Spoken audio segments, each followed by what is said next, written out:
Je suis très heureuse de vous recevoir, Pierre Vermeuren. Bonjour Bonjour. et merci d'être avec nous ce matin. Vous êtes historien, je le disais, professeur des universités, auteur de nombreux ouvrages, dont ces deux-ci On a cassé la République aux éditions Talendier et La France qui déclasse de la désindustrialisation à la crise sanitaire, toujours aux mêmes éditions Talendier. Je voudrais qu'on commence justement par cette France déclassée, ce grand déclassement que vivent une grande partie des Français et qui se ressent dans le vote, puisque ce sont ces déclassés qui notamment se jettent ou se portent sur le vote du Rassemblement national. Est-ce que d'abord vous pouvez revenir sur ce déclassement et depuis quand il a lieu? On a un effondrement, si vous voulez, depuis plusieurs dizaines d'années en France de l'économie productive. Il faut rappeler que la production, c'est la création de richesses brutes, que ce soit par l'agriculture, la pêche, les mines et surtout l'industrie. Et le choix qu'a fait la France ou qu'ont fait les élites françaises dans les années 90, c'est de tourner la page de la production avec un résultat très simple. Aujourd'hui, 64% de ce qu'on consomme en France, ce sont des biens importés. Et donc, comme on nous dit souvent que la France est une économie qui repose sur la consommation, on mesure l'ampleur de cette consommation importée. Et donc, finalement, les Français, en grande partie, ont perdu, par millions, ont perdu des emplois de production dans l'agriculture, dans l'industrie surtout, parce que l'industrie, c'est elle qui crée la valeur ajoutée la plus élevée. Et ils se sont transformés finalement en commerçants ou en consommateurs ou en Oui, transporteurs. oui, C'est pour ça que quand vous parcourez la France, vous avez des entreprises de camions, des plateformes logistiques partout. oui. Et donc là, si vous voulez, c'est vraiment la cause principale du déclassement français, c'est cet abandon de la production et qui ne change pas en réalité malgré les différentes promesses et les prises de conscience récentes à l'occasion de la crise des Gilets jaunes puis de la crise du Covid. Alors, crise de conscience, prise de pas crise d'ailleurs, mais ça serait intéressant également, prise de conscience, y a-t-il eu vraiment prise de conscience finalement? Vous le dites, il y a eu les gilets jaunes, il y a eu, pas mal, de révoltes populaires, qu'on a pu voir, depuis les gilets jaunes, voilà la réforme des retraites et cetera. Mais, l ce peuple-là, en tout cas cette colère-là, cette indignation-là, a-t-elle véritablement été entendue? On c'est pas forcément, ce qui est rendu ensuite dans le politique. Non, mais tout à fait. La prise de conscience, si vous voulez, les gens, elle est immédiate. C'est-à-dire quand vous perdez votre emploi, Oui, quand vous êtes transformé en consommateur alors que vous étiez un producteur, vous vous rendez compte à votre niveau individuel de ce qui se passe. Mais la prise de conscience, elle doit être le fait des médias et des élites. Alors les médias et les élites, pour partie, à l'occasion de la crise des Gilets jaunes, ont cherché des éléments d'explication et là, ils ont pointé la désindustrialisation. C'était déjà un très grand progrès puisque jusque-là, on était dans le déni. On disait au fond que le départ des usines en Asie, c'était quelque chose de très positif. oui. La deuxième phase, c'est le 30 ans de Covid. retard alors. Ouais. Absolument. Mais en fait, c'était pas du retard, c'était un choix, hein. Mmh. C'était un choix politique et économique. Parce qu'au fond, produire, c'est embêtant, il y a des syndicats, c'est sale, ça pollue, il faut contrôler les ouvriers, il faut contrôler le travail, il faut, des inspecteurs du travail, il faut contrôler les abus, il faut contrôler la bref, c'est très compliqué. Importer, dans des containers, c'est beaucoup plus simple. Ah oui. Et ça permet en plus des bénéfices plus importants. Donc, c'est un choix. Alors la deuxième étape, ça a été le Covid, quand on s'est rendu compte qu'on n'avait pas de médicaments, pas de masques, pas de moteur pour faire l'aération pulmonaire, pas de gants à l'hôpital, rien quoi, rien.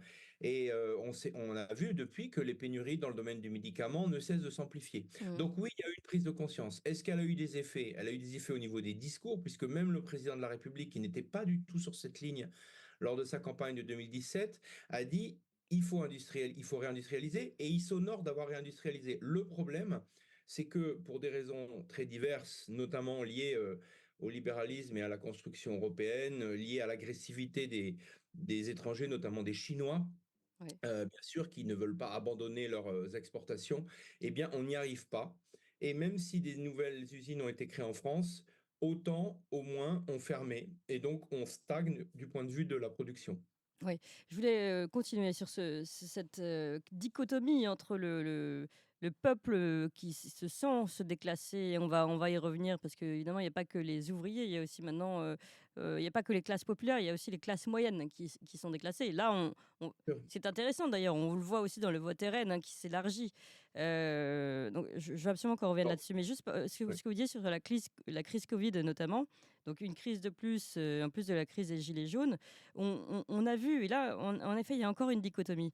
On a vu les manquements, les problèmes, tout ce que vous avez dit, tout ce qui manquait, toutes les pénuries, et en même temps des hommes sur le terrain terriblement efficaces qui ont pu sauver je veux dire, la France, les Français, les soigner, etc. Et pourtant, ce sont ces soignants qui ont été immédiatement oubliés, et d'ailleurs les hôpitaux qui ont continué de fermer leurs portes, fermer leurs lits dans la foulée. C'est-à-dire que non seulement on n'a pas de prise de conscience du politique, mais là on revient à ce que vous disiez tout à l'heure, c'est pire que ça. C'est-à-dire qu'on a bien pris conscience qu'il y avait ils ont forcément réalisé, mais ils ont fait un choix de continuer de fermer ces hôpitaux, ces personnes de ne plus toujours pas soutenir mieux ces soignants sur le terrain. Et là, il y a un choix qui est incompréhensible finalement politiquement. Alors, vous pointez la crise de la fonction publique en général et du système hospitalier en particulier. Il faut rappeler que la crise hospitalière, elle battait son plein avant même l'arrivée du Covid, hein, Tout puisque à ça a fait. été, Mm. voilà. Donc c'est pas nouveau là non plus. C'est des choses qui se sont empilées depuis très longtemps, Et- avec des effets. Vous voyez, moi j'habite à Bordeaux. J'ai des gens qui viennent de Rouen ou de Bretagne pour se faire soigner les dents Mm. à Bordeaux. Ouais. C'est pour vous dire à quel point on en est dans les décalages de la carte médicale et de la présence des malades. Donc Notamment avec le tarif T2R, mais ça avait déjà oui, commencé cette logique libérale avant. oui, oui, entre autres. Donc oui, il y a une crise majeure. Alors je pense que les autorités, comme vous dites, le savent, elles le gèrent, donc elles en sont conscientes. Mais le problème, c'est que on est arrivé à un tel niveau de dépenses publiques que la seule chose à faire, ce serait une réforme de l'État ou de sabrer de manière très importante, c'est-à-dire à hauteur de dizaines de milliards d'euros, voire peut-être plus, dans les dépenses publiques pour pouvoir dépenser moins et dépenser mieux ou dépenser autrement. Mhm. Et là, ça supposerait un courage exceptionnel, ça supposerait un accord au minimum au Parlement sur des questions très très lourdes. Et finalement, bon, on a trouvé un peu d'argent pour réinvestir dans l'industrie. On a mobilisé non pas l'impôt, mais des sommes publiques malgré tout, avec la BPI par exemple. Mais là, ces dépenses publiques et notamment tout ce qui est affecté à la sphère publique et hospitalière, il faudrait redistribuer massivement, il faudrait prendre des décisions très impopulaires. Oui. Et du coup, la facilité, c'est de gérer l'urgent. Et gérer l'urgence, ça passe par la réduction, par exemple, du nombre de lits à l'hôpital à bas bruit. Comme vous dites, ça s'est fait depuis très longtemps, ça continue à se faire. Voilà, donc c'est vrai que c'est là qu'on aurait dû débattre de ces questions-là dans une présidentielle, dans une grande campagne publique. Ça va peut-être arriver un jour, mais il faut se rappeler que pendant la campagne de 2017, on a discuté des costumes de François Fillon Oui. et que pendant la campagne de 2022, de manière beaucoup plus dramatique, on a discuté de la guerre en Ukraine, ce qui est normal, mais du coup, il n'y a pas eu de débat. Et du coup, pas de débat. Pas de débat dans l'opinion tranchée, pas de débat donc au Parlement, et du coup la politique au fil de l'eau. Et ces législatives non plus, surtout avec leur caractère d'urgence, n'ont pas permis le débat. On était dans un, Absolument. dans un rejet d'anathème d'un camp à l'autre, avec au milieu le bloc central qui comptait les points. Donc finalement, on ne parle plus des vrais problèmes qui pourtant concernent plus que jamais les Français. Et là, j'arrive au sujet que je voulais vraiment aborder avec vous. Finalement, on voit bien, et d'ailleurs on l'a vu avec ce dernier vote des législatives, il y a de plus en plus une attirance vers le Rassemblement national qui, à tort ou à raison, est considéré comme le, le- le vote, enfin le choix du rejet. Euh, mais aujourd'hui, en France en tout cas, on a ce moyen, par ce deuxième tour, ce scrutin uninominal, finalement, d'éliminer ce premier jet de vote. Et là, je me demande ce que ça va provoquer politiquement. C'est-à-dire que les Français, tout à l'heure, Didier Maistre disait, on leur a volé leur vote. Mais c'est en tout cas le ressenti que peuvent avoir beaucoup de Français aujourd'hui. C'est certain que cette campagne électorale, elle a suscité beaucoup de colère, beaucoup de fureur, beaucoup de passion, et que la France, c'est un pays qui est toujours au bord de la guerre civile, hein. Depuis 2 siècles et demi, on a des traditions à la fois révolutionnaires et contre-révolutionnaires, en tout cas, qui sont toujours très sensibles. Et dans les moments de crise politique, évidemment, c'est là qu'on a une apogée de violence. Alors, il faut être très prudent parce que quelqu'un me disait hier, oui, au fond, cette crise, ça peut se terminer comme le règne de Louis-Philippe, pardon. Et le règne de Louis-Philippe, ça s'est terminé en 1848 par deux révolutions qui ont fait des Mmh. dizaines de milliers de morts. Donc il faut être extrêmement prudent avec ces comparaisons historiques. Et c'est vrai que je ne sais pas si on peut redouter quelque chose. Moi, je pense que les Français sont devenus très fatalistes. Ils avaient été capables par millions de ne pas aller voter pendant presque une vingtaine d'années, de 2005 à 2024. Ils s'étaient retirés des urnes petit à petit. Là, ils ont vu une possibilité. Ils sont revenus aux urnes pour une partie, parce qu'il y a toujours, Bien sûr. je crois, ce week-end, 10 millions, 17 millions de personnes qui n'ont pas voté ou qui ont voté blanc ou nul, hein. C'est considérable. Euh, voilà, ils savent qu'il y aura une échéance prochaine, probablement pas dans 3 ans s'il n'y a pas d'entente. S'il y a une entente, ce sera dans 3 ans, s'il y a une entente au Parlement. Donc il y aura à nouveau une question de débattre. Et là, il y a deux visions de la société, si vous voulez. Il y a la vision euh, indépendamment des préférences politiques et partisanes. On voit bien que depuis longtemps monte une angoisse parce que la population française souffre en partie parce qu'elle est déclassée, vous l'avez dit, c'est pas seulement les ouvriers, c'est aussi les fonctionnaires, hein. Rappelons qu'un prof a un pouvoir d'achat Ah divisé oui. par deux depuis 1981. C'est quand même, c'est accepté, mais enfin, c'est quand même une réalité. Et Oui. si on, Les infirmières françaises sont les moins bien ouais, payées d'Europe. si on parle du prix du logement, c'est une des grandes explications. Ils sont 3 fois plus chers qu'en Allemagne. Bon. Mmh. Donc, la crise est très profonde, ça tout le monde est d'accord, en tout cas ceux qui la subissent. Et donc, on pourrait voir que finalement, des élections comme celles qui ont eu lieu, elles ont une fonction de purger, elles ont une fonction de catharsis. Catharsis, c'est ça. Alors, laisser arriver au pouvoir des nouvelles équipes, c'est une manière de faire retomber la pression. Ne pas les laisser arriver au pouvoir, ça peut provoquer beaucoup de joie, ça peut provoquer aussi beaucoup de désespoir, ça peut provoquer aussi des tensions. Moi, je ne crois pas aux tensions parce que les Français, ces dernières décennies, ne sont plus ceux du 19e siècle, ils sont moins éruptifs, ils sont éruptifs, mais dans des proportions qui sont contenues. Mmh. Ils savent qu'il y aura bientôt des échéances électorales. La question, c'est comment les hommes politiques et les femmes politiques et les partis ou ce qui en reste sont capables de prendre en charge non seulement la construction rationnelle de l'avenir, parce qu'il va falloir quand même faire des choix, encore une fois, très importants.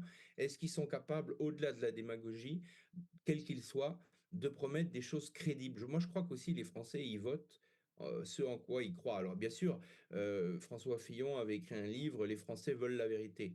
Mmh. Moi, je soutiens qu'ils ne veulent pas la vérité, mais ils veulent une semi-vérité quand même. C'est-à-dire qu'ils savent très bien que la crise est profonde, qu'elle est grave, et qu'il faut faire, probablement, il faut dessiner un avenir pas trop brutal et pas trop angoissant, Mmh. mais des choses crédibles, Une sincérité. des réformes profondes. Et là, il y a vraiment un challenge, un enjeu majeur pour les 2 ou 3 années qui viennent. Et on aimerait bien que ça se mette en place très rapidement parce que de tenir de la manière qui est celle d'aujourd'hui, avec une Europe qui va exiger à l'automne 20 à 30 milliards d'économies, ça va pas pouvoir continuer très longtemps. Ouais, mais justement, vous dites, il faudrait qu'ils prennent conscience, cette classe politique ici qui est au pouvoir, mais c'est tout l'inverse qui est en train de se passer. Bon, qu'est-ce qu'on a entendu encore, Le ces pouvoir derniers n'est jours? pas au Non, non, mais effectivement, pour l'instant, on est dans la politique, on est dans les alliances. Moi, je crois que le juge de paix, malheureusement, ça va être les marchés financiers, enfin, au sens, le crédit, quoi. Mmh. Le crédit et aussi la Commission européenne qui, à la veille des élections, a fait une remontrance. Elle a refait encore ce matin. Alors, je ne sais plus si c'est la BCE ou la Banque européenne, et les agences de notation aussi. Oui, On est tout à fait. très endettés. On doit rembourser des dettes considérables. Les taux risquent d'augmenter, mais alors qu'il n'y a pas de croissance. Donc, de toute manière, la situation économique va obliger les équipes gouvernementales en place, non pas à la raison, mais en tout cas à prendre des mesures difficiles, ou alors, si le programme, par exemple, du nouveau Front populaire était mis en place, on sait très bien que ça en conduirait à la sortie de l'euro. La ou Alors, la ça messieurs serait tutelle, oui, étonnant, oui. très étonnant de la part de ses partisans. Bon, on sait que ça ne va pas se faire, mais en tout cas, voilà, ça c'est quelque chose qui légitimement peut angoisser les Français, notamment les personnes âgées. Toutes les personnes qui dépendent, des allocations en France à un titre ou à un autre, sont très angoissées par cette question et du coup on n'en parle pas. Oui. J'ai vu que François Bayrou veut devenir Premier ministre. François Il avait Hollande veut devenir Premier ministre. On a tous les anciens. Oui. il avait évoqué cette question de la dette il y a 15 ans. Ça l'avait rendu assez populaire parce que les gens s'étaient dit, bon, c'est peut-être une des voies de la raison de prendre cette question en compte. Mais évidemment, les choses se sont considérablement aggravées Mmh. et on aimerait bien entendre parler de ces questions plutôt que de parler de petits accords politiques, mais malheureusement, on n'entend parler que de ça. Oui, et puis encore une fois, je voudrais revenir sur le vote des Français. On a eu un premier jet, on va dire, une première tendance avec le premier tour, qui était peut-être le plus intuitif, le plus sincère finalement des votes, qui allait plus sur cette tendance Rassemblement national et alliés. Et puis deuxième tour, bon, on fait barrage, donc qui se porte plus sur un vote Nouveau Front populaire. Et dans tous les cas, avec quoi on se retrouve? Un Premier ministre dont on nous dit que enfin, pour le moment, c'est encore Gabriel Attal, alors ça, quand même, première de l'histoire. Et puis, deuxième chose, de toute façon, il ne sera pas issu de la France insoumise, alors que c'est bien elle qui est la plus importante dans ce nouveau Front populaire en termes de vote. Donc, on se demande ici si on n'est pas en train, finalement, d'avoir une espèce de classe politique qui, tout simplement, annule le vote d'une certaine façon et qui ne va faire que renforcer les mécontentements, les colères et qui ne veut pas voir le déclassement, qui pourtant s'amplifie de jour en jour. On est revenu, si vous voulez, à un modèle de type quatrième République. Il faut se rappeler que sous la quatrième République, le Parti communiste faisait 25% des voix, ces voix étaient congelées. Le Parti gaulliste, jusqu'en 58, faisait 30% des voix, ces voix étaient congelées. Et c'était un gouvernement de troisième voie. On est exactement dans cette Mmh. configuration qui se met en place aujourd'hui. Je ne dis pas qu'elle va avoir lieu, mais en tout cas, ça ressemble à cela. Et effectivement, il y a deux colères populaires. Il y en a une à l'AFI. Alors, c'est pas non plus, ils n'ont pas un groupe très important avec à peu près 80 députés sur 577. Donc, le fait qu'ils ne soient pas alliés aux équipes dirigeantes du gouvernement ou de la République, c'est pas une injustice absolue.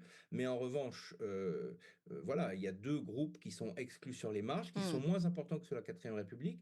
Maintenant, ce qui est très étonnant, c'est est-ce que la droite républicaine, les macronistes, le Parti socialiste et les écologistes sont capables, après, alors que leurs programmes sont si différents, qui se sont si disputés, qui n'ont pas du tout les mêmes visions des choses, est-ce qu'ils sont capables de s'engager sur un programme minimal pour gouverner et pour prendre les décisions, encore une fois, financières très difficiles qu'il va falloir prendre à l'automne? Eh bien, l'histoire le dira, mais c'est vrai que la quatrième République, c'était un modèle qui avait été proscrit pour son échec. Y revenir par la petite porte après, alors qu'on disposait d'un autre modèle majoritaire, c'est évidemment de mauvais augure parce que ça n'a jamais prouvé son efficience. On voit actuellement, il y a d'autres pays qui fonctionnent comme ça. Il y a Israël, ben, on voit à quel point c'est très difficile de gouverner avec des gouvernements de coalition hétéroclites. C'est ni la clarté, ni la réponse effectivement aux électeurs et au peuple. Bon, donc c'est une période d'inconnu qui rajoute la crise politique à la crise sociale et à la crise financière à Oui, venir. Donc ça fait beaucoup. ça fait beaucoup. Et donc quelle est votre, avez-vous, vous, une crainte sur l'avenir, sans parler, de 1848? Mais, est-ce qu'on peut craindre malgré tout des révoltes populaires? Écoutez, on ne sait jamais la forme que ça prend. Ce qui est certain, c'est que, encore une fois, à l'automne, il va falloir prendre des mesures très dures financièrement. Alors que, j'ai lu ce matin, les macroniens s'étaient engagés à relancer, la consommation ou la demande de 1%, le Rassemblement national de 3% du PIB et le Nouveau Front populaire de 6%, d'après les programmes, hein. Bon, alors qu'il va falloir peut-être réduire de 2%. Donc ça va créer des tensions, voilà, parce que c'est vrai que les Français se sont habitués à l'époque du Covid en se disant: «Au fond, Quoi tout qu'il ça, en c'est pas très coûte? grave, Ouais. on trouvera toujours, 300 milliards». Oui, mais voilà, il y a un moment, les choses s'arrêtent. Comme disait Keynes: «Les arbres ne montent pas jusqu'au ciel» et donc les 1 000 milliards de dettes qu'on a accumulées depuis 7 ans ou 8 ans, eh bien, évidemment, ils ne sont plus à dépenser et ils sont même à rembourser. Et les marchés ont fait comprendre que cette fois-ci, c'était terminé. En tout cas, ils veulent bien payer, bien sûr, mais à des taux de plus en plus élevés. Et donc là, il va falloir diminuer les dépenses, alors que toute la classe politique s'est engagée à les augmenter. Les décisions vont se prendre à la rentrée. Et donc, oui, ça risque de tanguer assez fort. Je ne crains pas des grandes violences, mais une intensification de la déception. Oui, c'est ça. Une vraie déception. Oui, et on peut craindre aussi, vous le dites, que les marchés vont imposer finalement, un grand comment dire? Une grande coupe sèche dans le budget. Sauf qu'on peut craindre que ce budget aille couper, on en parlait pour l'hôpital, mais pas seulement, dans des services, qui paraissent prioritaires, publics, de 1re nécessité et pas forcément, et on le sait d'ailleurs, hein, que chaque hôpitaux, il y a un tiers d'administration qui pourrait être, bon, en tout cas, mieux organisé, et c'est le cas un peu dans toutes les administrations, en fait, sauf que on coupe toujours le terrain, on coupe toujours ceux qui sont en contact direct avec, la population et pas forcément, les suradministrations comme les ARS et cetera. Est-ce que, et là, évidemment, il y a un enjeu électoral pour ces personnes-là.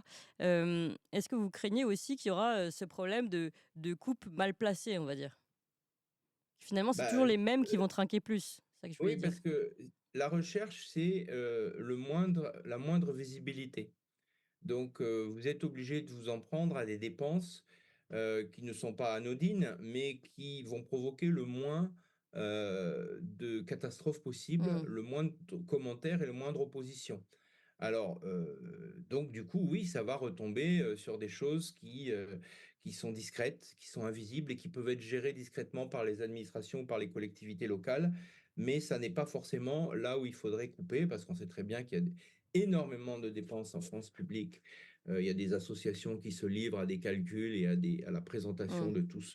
de toutes ces dépenses publiques considérables puisque, c'est plus de la moitié du PIB. Donc, de manière objective, par rapport à un pays comme l'Allemagne, on pourrait très fortement réduire les dépenses publiques, mais il faudrait faire des choix politiques douloureux et impopulaires. Oui. Or, quand vous êtes un gouvernement minoritaire, provisoire, avec un président en fin de mandat, bien, c'est pas là qu'on prend ce genre de décision. Et donc, oui, vous avez Ça raison, peut on être va casse. aller vers des coupes discrètes à des personnes ou à des groupes qui ne vont pas beaucoup s'exprimer et qui risque donc d'aggraver, des tensions sans résoudre aucun problème sur le fond, Ouais. puisque de toute manière, un jour, il faudra faire cette réforme de l'État et de Heu ses Évidemment, parce que vous dites des réformes discrètes, mais là, à entendre ce que votre scénario, ce sera pas très discret. On va avoir de nouveau des gilets jaunes, à part si les gilets jaunes et cette population-là est totalement maintenant, désillusionnée et ne compte même plus sur un comment dire? Sur une révolte physique, sur une manifestation pour pouvoir, réveiller les consciences. Et d'ailleurs à ce sujet, je ne vous ai pas encore posé cette question, je voulais vous la poser sur l'arc, le fameux arc républicain. On l'a dit, maintenant ce sont ces déclassés majoritairement, mais vous pouvez en parler mieux que moi, qui se portent sur ce parti du Rassemblement national. Est-ce vraiment un arc républicain que, de dénier, en tout cas le ressenti, je ne dis pas qu'encore une fois que ce parti est celui qu'il faut pour, ces gens-là, mais, de renier, ce mécontentement, cet appel à l'aide, que formule, cette population à travers ce vote? Est-ce que c'est vraiment républicain? Non, mais il y a eu des déclarations extrêmement contradictoires, je crois, y compris du Premier ministre lui-même sur cette question. De toute manière, c'est un argument idéologique, c'est un argument de campagne. Bien sûr, il y a des gens qui pensent, dur comme fer, pardon, à ce qui est dit et présenté, comme un argument presque scientifique. Mais on sait très bien que les appréciations, politiques, militantes ou même de l'exécutif sont très variables. Donc c'est des alliances de circonstances qui font qu'on considère tel ou tel comme, n'appartenant pas à l'axe républicain. Je reviens à la 4e République. Vous aviez d'un côté, les communistes et de l'autre les gaullistes qui étaient assimilés à des fascistes. Ce qui est intéressant de voir, c'est comment les choses se sont débouclées.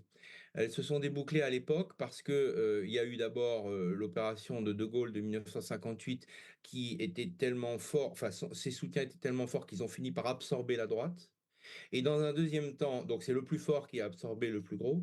Et dans un deuxième temps, 23 ans après, c'est le plus petit qui a absorbé le plus gros, puisque François Mitterrand a absorbé les communistes. Mmh. Donc ces situations de marginalisation des deux ailes au Parlement, on l'a déjà connu, et ça s'est résolu par finalement un retour au clivage droite-gauche qu'on a eu pendant une vingtaine d'années.